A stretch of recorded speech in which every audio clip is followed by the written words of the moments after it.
कृष्ण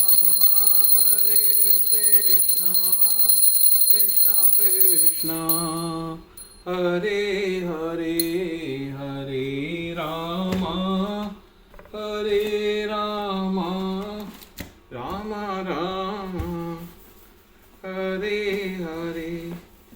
गोविंद बोलो हरि गोपाल बोलो राधा रमण हरि गोविंद बोलो। गोविंद बोलो हरि गोपाल। आज हम श्रीमद् भागवतम का चौथे स्कंद का पेज 90 पढ़ने जा रहे हैं। इस अति मंगल एवं हृदय स्पर्शी दृश्य को देखकर राजमहल के सब निवासी सुनीति के सौभाग्य की भूरी प्रशंसा करने लगे। वास्तव में पिछले 6 महीनों में वे निरंतर भगवान से अपने पुत्र के संरक्षण एवं कल्याण की मंगल कामना कर रही थी और परिणाम स्वरूप उसे भी अपने पुत्र के समान परम सिद्धि प्राप्त हो गई। अंततः महाराज उत्तानपाद ने ध्रुव और उत्तम को एक हथिनी पर बिठाया और सबके साथ अपनी राजधानी लौटाए। पूरी नगरी रंग बिरंगी कपड़ों, मोतियों तथा फूलों की माला, आम के पत्ते इत्यादि से सजी थी। सारी सड़कों तथा चौराहों को साफ करके उन पर चंदन मिश्रित जल का छिड़काव किया गया और अन्न, धान्य, फल, फूलों एवं अन्य शुभ वस्तुओं इधर उधर बिखराई गई थी।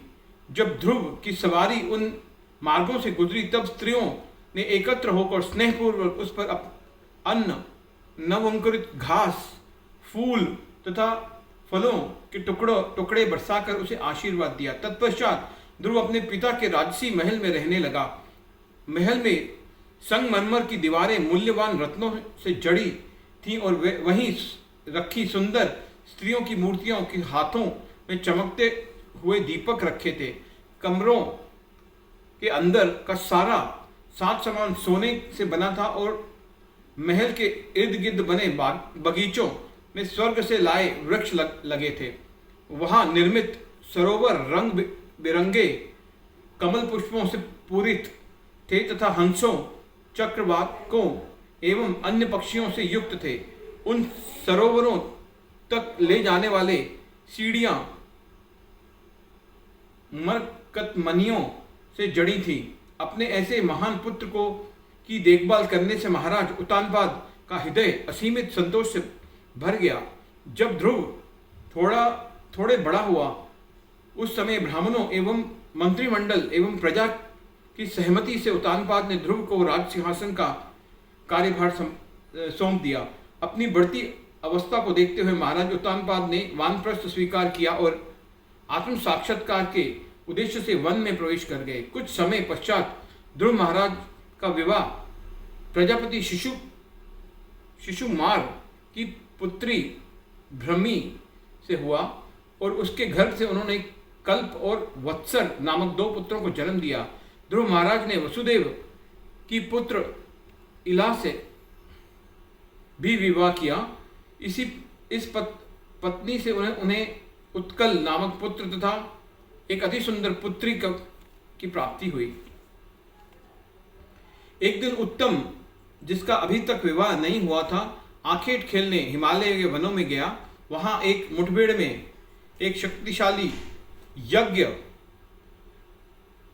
ने उसका वध कर दिया। शोकग्रस्त सुरुचि अपने पुत्र की खोज में जंगल में गई और वहां उसकी भी मृत्यु हो गई। जब ध्रुव महाराज को इस दुखद घटना की जानकारी मिली तो वे शोक तथा क्रोध से अभिभूत हो गए। अपने रथ पर सवार होकर उन्होंने यक्षों और राजधानी अलकापुरी की ओर कूच किया। वह नगरी हिमाचल की एक घाटी में स्थित थी और शिवजी के भूतहा अनुयायियों से भरी हुई थी। अलकापुरी पहुंचकर उन्होंने अपने शक्तिशाली शंख बजाया। उस तुमुल ध्वनि से सभी दिशाएं गूंजने लगी और यक्षों की पत्नियों के हृदय भय से आतंकित हो उठे। ध्रुव के शंख की असहनीय ध्वनि को सुनकर यक्षों के झुंड अपने अस्त्र शस्त्र उठाकर आक्रमण करने के लिए दौड़ पड़े। ध्रुव महाराज एक दक्ष सारथी तथा धनुधरी थे। एक साथ अपने धनुष से 3 बाण छोड़ते हुए उन्होंने भारी संख्या में यक्षों का संहार आरंभ कर दिया। यक्ष अपनी पराजय को स्पष्ट देख रहे थे, परंतु फिर भी वे सच्चे हृदय से ध्रुव की बहादुरी की प्रशंसा करने लगे। उस समय वहां 1,30,000 यक्षों ने एक साथ अपने धनुषों से 6 बाण छोड़ने आरंभ किए और इसके साथ ही वे अपने गदाओं, खड्गों, त्रिशूलों तथा भालों से आक्रमण कर रहे थे।